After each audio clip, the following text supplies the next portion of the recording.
Hello friends, आपका अपना YouTube competition cracker channel में स्वागत है। फ्रेंड्स, आज के इस वीडियो में हम लोग बात करेंगे ए स्टेट 2019 से संबंधित। फ्रेंड्स, सभी मेरिट वाले केवल सुनेंगे क्योंकि ये मेरिट वाले लोगों के लिए जो है ये वीडियो बनाई गई है। फ्रेंड, जैसा कि आप सभी लोग जानते हैं कि कल आलोक जी ने ट्विटर कैंपेन के बारे में बात की थी, जो सभी क्वालिफाइड स्टूडेंटों के लिए जो फ़ायदेमंद के लिए। देखिए, ये जो है ट्विटर कैंपेन जो है उन्होंने बात की थी सीट इंक्रीज़ करने के लिए, बल्कि ये ऐसा नहीं किए कहे थे कि हम मेरिट वालों के साथ नहीं हैं और जो है नन मेरिट वालों के साथ हैं। इसलिए आप लोग आलोक जी को ज़्यादा ट्रोल ना करें और आलोक जी पर विश्वास बना के रखें। उन्हें मानसिक और इकोनॉमिकली दोनों तरफ से जो है आप उन्हें मजबूत करें और मुद्दे से भटकने की बातें न होनी चाहिए, मुद्दे पर ही बात होनी चाहिए और केवल जो है मेरिट बेसिस पर बहाली और एडवर्टाइजमेंट बेसिस पर बहाली ही होनी चाहिए, क्योंकि मुद्दा ये होनी चाहिए। ठीक है, आलोक जी ने बोल दिया कि जितने भी क्वालिफाइड हैं सीट इंक्रीज हो जाती है तो सबकी जो है कल्याण हो जाएगी, वो एक अलग की बात है, वो एक हमदर्दी की बात है, लेकिन आप लोग इसे अन्यथा में न लें। लेकिन ज़रा ये भी समझिए कि जितने भी नन मेरिट वाले हैं वो मेरिट्स वाले को अपना दुश्मन समझ बैठे हैं और वो समझते हैं कि जितने मेरिट वाले हैं वही जो है हम लोगों को नन मेरिट में डाल दिए हैं। ये कितनी गलत बात है और कितनी ये गंदी सोच है। फ्रेंड्स, जैसा कि आप सभी लोग जानते हैं कि नन मेरिट वाले मेरिट वाले का कट्टर दुश्मन हो चुके हैं। जैसे लगता है कि जहाँ भी मिले उनका जान मार देंगे, ये कर देंगे, वो कर देंगे। ये नन मेरिट वाले की सोच है। लेकिन मेरिट वाले भी गुस्से में हैं, क्योंकि इन लोगों का जो है ट्रोलिंग जो है इतना आगे बढ़ चुका है कि इन ट्रोलिंग से सारे लोग जो है खफा हैं। चाहे अपना मित्र, सगा ही मित्र क्यों ना हो, वो भी इसी तरह का ट्रोलिंग कर रहा है जो नन मेरिट में है। लेकिन आप सभी लोग एक शिक्षक बनने जा रहे हैं, आप लोग अपनी सोच को थोड़ा-सा बदलिए, क्योंकि दूसरे का अगर आपसे भलाई हो जाए तो उसमें कहीं का किसी को कोई तकलीफ़ नहीं होनी चाहिए, कोई दिक्कत नहीं होनी चाहिए। उसमें ऐसी कौन-सी बातें हैं, केवल ट्विटर कैंपेन की तो बातें हैं। ट्विटर कैंपेन किया जा सकता है, उसमें आप लोग जो है हिचकिचाइए नहीं और उसको जो है आप लोग अन्यथा में न लें। लेकिन याद रखें कि ये जब भी बहाली होगी तो मेरिट बेसिस पर ही होगी, एडवर्टाइज़मेंट बेसिस पर होगी। चाहे उस एडवर्टाइजमेंट बेसिस में मेरिट वाले के साथ नन मेरिट का भी कल्याण हो जाए तो उससे किसी का कुछ बिगड़ने वाला नहीं है और मेरिट वाले का कुछ जाएगा। बात है, गुस्सा सब कोई होता है। गुस्सा मेरिट वाले भी बहुत काफ़ी हैं, क्योंकि नन मेरिट वाले इतने ट्रोलिंग करते हैं, इतना अभद्र बातें बोलते हैं, यहाँ तक कि कुछ कहने पर मारने की बात कहते हैं, अभद्र गालियाँ देते हैं। लेकिन उनकी इतना ही सोच है, इसीलिए तो वो नन मेरिट में है। अगर वो इनकी इतनी सोच नहीं होती, अगर वो अच्छे होते तो वो आज मेरिट में होते। इसलिए मेरिट वाले फ्रेंड्स, आप सभी लोग एक सभ्य हैं और एक अच्छे हैं और आप लोग मेरिटोरियस हैं, इसीलिए आप लोग मेरिट में हैं। इसलिए नन मेरिट वाले के किसी भी बातों का आप लोग बुरा ना मानें, बल्कि उसको नेगलेक्ट करें और नेगलेक्ट करके आगे बढ़ें। भीड़ तंत्र के आगे भले ही सरकार झुक चुकी है, लेकिन जो है न्यायालय कभी भीड़ तंत्र के आगे नहीं झुकता। जो न्यायालय में न्याय होगा, जो उचित होगा वही मिलेगा और निश्चित तौर पे मेरिट वाले स्टूडेंटों की जीत होगी। ये पक्का है, ये तय है, इसमें कोई दो राय नहीं है। हालांकि अगर मेरिट वाले हार भी जाते हैं तो उसमें कुछ बिगड़ने वाला नहीं है, क्योंकि मेरिट में अगर हार भी जाएंगे तो नन मेरिट के इक्वल होंगे।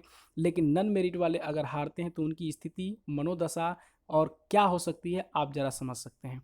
इसलिए किसी की भी मनोदशा इतनी खराब है तो आप उससे जो है ज़्यादा परेशान ना हों, क्योंकि आप मेरिट में हैं, आप एकदम सभ्य हैं, एक शिक्षक बनने जा रहे हैं और आप मेरिटोरियस हैं, तभी तो आप मेरिट में हैं और आपको गालियाँ दे रहे हैं लोग, क्योंकि वो खुद ही असभ्य हैं।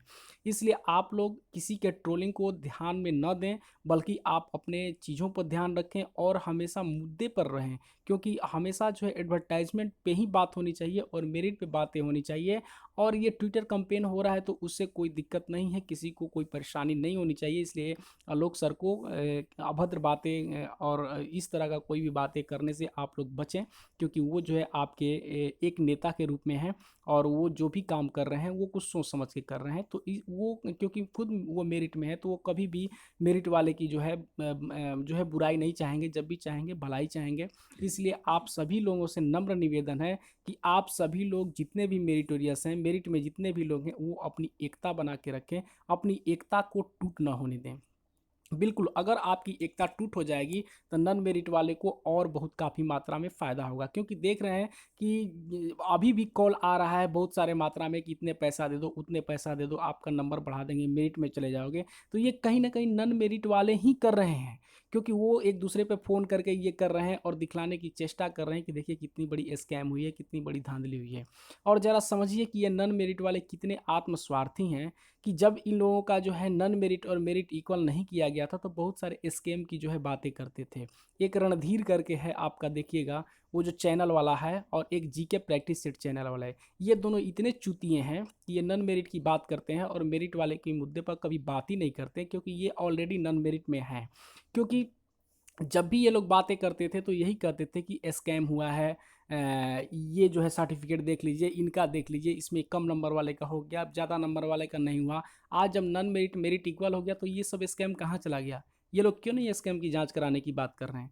तो ये सब अब आत्मस्वार्थी हैं नन मेरिट वाले, क्योंकि किसी तरह से सोच रहे थे कि अगर इस बार जॉब नहीं होती है तो जॉब नहीं होगी, और मेरा नहीं तो तेरा नहीं, तेरा नहीं तो मेरा नहीं, ये वाला फॉर्मूला ये लोग यूज कर रहे हैं। तो आप सभी मेरिटोरियस ध्यान में रखें और अपनी यूनिटी को तोड़ें नहीं, अपनी यूनिटी को बना के रखें, और हमेशा आप पॉजिटिव रहें, क्योंकि जीत आपकी पक्की होगी, क्योंकि नन मेरिट वाले ऑलरेडी समझ रहे हैं कि जीत किसकी होने वाली है। तो इसलिए आप लोग हमेशा इकोनॉमिकल, मेंटली और फिजिकली, मतलब जैसे भी हो सके आलोक जी का सपोर्ट करें, और हमेशा जो है अपनी यूनिटी बना के रखें, और किसी भी तरह का कोई अभद्र बातें ना आलोक जी के बारे में बोलें, क्योंकि आलोक जी जो भी किए होंगे कुछ सोच समझ के ही बोले होंगे या कहे होंगे। क्योंकि घर का कोई भी पेरेंट्स होता है तो वो कभी नहीं चाहता है कि घर के उसके ऑल मेंबर उससे दुखित हों। तो आप लोग ज़रा समझिए कि वो आलोक जी इस समय आपके जो है एक नेता पक्ष के, मेरिट पक्ष के एक नेता के तौर पे हैं, और आप उन्हें हमेशा जो है सपोर्ट करें, जैसे भी आपको आप सक्षम हो उस तरह से सपोर्ट करें, उन्हें ट्रोल ना करें, और ये ध्यान रखें कि उन्हें मुद्दे से भटकने ना दें। हमेशा जो है मुद्दे पर बात होनी चाहिए, और मेरिटोरियस पे बात होनी चाहिए, और हमेशा एडवर्टाइजमेंट पे बात होनी चाहिए, और बिल्कुल तय है मेरिट वाले स्टूडेंटों की जीत होगी। धन्यवाद।